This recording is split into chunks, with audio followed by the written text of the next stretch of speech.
Amanda Lund, Battle Week 6, Bushikais. Here we go. In hindsight, not listening to Lion Man was not the move. To be fair, the Kurodos were in a brilliant mood. Having spent all day rebuilding a school that had been destroyed in an earthquake, it was safe to say such a feeling was earned. It only got better when Amani bought everyone mate. The sweet falling Argentina night brought a welcome respite from the sun they'd toiled under all day. Looking at these 7 kids, talking and laughing as they cruised down the street, you would never think they'd spent their day doing the work of a 2-month construction crew. They looked ordinary because they looked happy. They were positively glowing. It was easy to forget Lion Man had instructed them to come straight home, even when Kujichakalea noticed they were being tailed. Latino, like most everyone else on the street. Big guy. Like, big. And not too worried about stealth, evidently. Hey! Streetwise Kuji and Kuumba knew to pretend they didn't know he was talking to them, but Nia and Ujima turned around anyway because they wanted to be polite. They said hello. He cussed them out. Then he said he wanted to kill them. No, he changed his mind, he said. He wanted them to try to kill him, and then he would kill them. All of which was shouted at them across 10 yards on a fairly crowded thoroughfare. They said no. The guy sighed. Then he produced a handgun and shot a random pedestrian 4 times in the face. How about now? He asked. Speaking was a mistake. All 7 were bolting for him. He swore out loud and took off down the thoroughfare, throwing passersby behind him to get in their way. Old people and pregnant women. Worked on other criminals. Not on Kurodos. Their agility was beyond human. Most even had time to help the people he'd thrown back onto their feet, all without missing a step. He swung her right through an alleyway, and the Kurodos turned on a dime and barreled in after him. Little show-offs, he growled. At the end of the alley was a fence. He hopped it. They leapt over and after him. Now they were in a park, wooded, dark. It wasn't hard to hear him crashing through the undergrowth a few feet ahead of them. After him! Guys, wait! He's getting away! What if it's a trap? Come on, he's by him! It occurred to Umoja that all of a sudden he couldn't see any of his siblings. Self? He stopped to look and listen. Mostly listen, the way the Springboks had taught him as a child. Nothing but the forest around him, silent and still. Too still.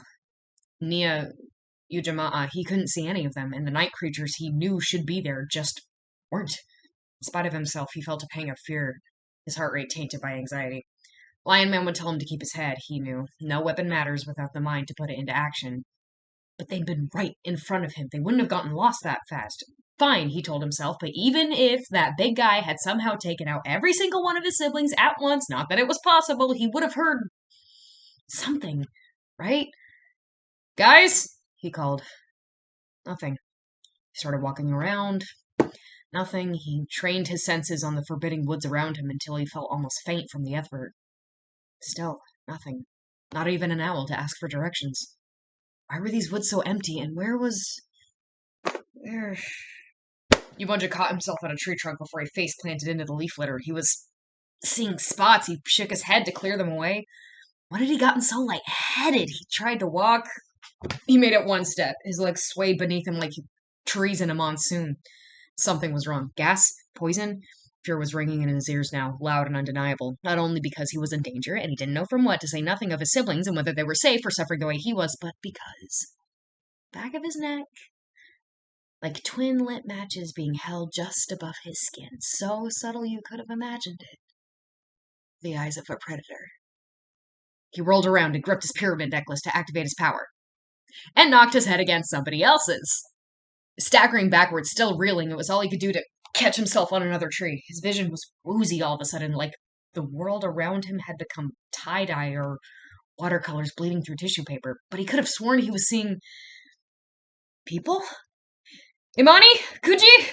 He blurted. He forced himself to take a step. The world around him was still swirling, and not just from his air-starved mind. Wait. His focus snapped back into place. Voices. They saw each other. Yeah, I'm putting them back. Get off. Umoja swept a beautiful kick out in front of him.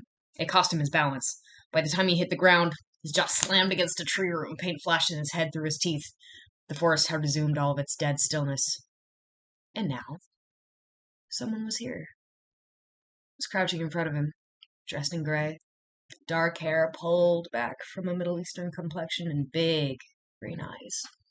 It was a girl. Older than him, by a considerable amount, but a normal human girl. With steel implants sticking out of her head like wolf's ears. She tilted her head. You know I could kill you, right? Umoja was supposed to be afraid. He knew. Who wouldn't be? A Crudel, for starters. He looked her dead in the eye. Presumably she was the one behind all of this, and that made her a formidable opponent, one he shouldn't underestimate. But, for the sake of her pride, she'd given up her greatest advantage. Fear. Umoja knew who he was fighting now. A fear with a face was a fear that could be conquered. Why not do it then? He asked her. She shrugged. She didn't blink very often, he realized, and she'd been watching him the whole time. It was unnerving, the innocent malice in those eyes. The closest thing he could compare it to was being met by a young leopard in the wild. He was an animal she'd never met, and she was weighing whether she could eat him. Centaur wants to meet you first. That name made his eyes widen and his heart stop and his temple break into a cold sweat. He'd stopped listening after the word centaur, yet she continued. That's why he said no weapons. I could kill you without them, she added very helpfully. Oof, let's get this over with. I am still holding six effing kids in their own heads. Could you wait to chat them up until they're dead? This new voice was wheezy and grumbly at once. Umoja turned his head to see. A man, thin as a reed, bundled up in too many layers for this climate. Apparently the man was older than the girl, but the smell of narcotics told Umoja that it wasn't natural aging. How had he not noticed that smell before? Jeez, it was nauseating this close.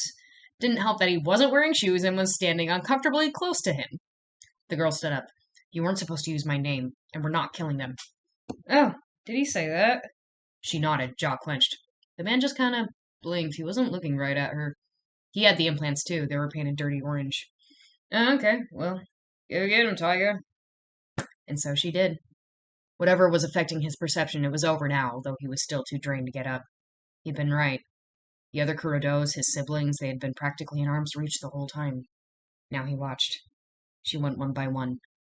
The other Kurodos had their guards up, and rightfully so, but they were weak in the same way he was. He saw everything. 6 Kurodos. 6 perfect strikes. And all this time the man just stood there, mumbling to himself, his face turned up slightly and his eyes half-lidded. Umoja lashed out at the man's leg to trip him. It worked! Then he righted himself without having touched the ground. It happened in under a second, one fluid, perfect motion, so graceful it almost looked lazy. What was left of Umoja's consciousness flooded with fear and despair. They were trained, like Kurodos? There was gruff laughter. When do I get him? The big guy from before, he recognized the tightened voice. He felt himself lifted onto a massive shoulder next to another limp body. Yes.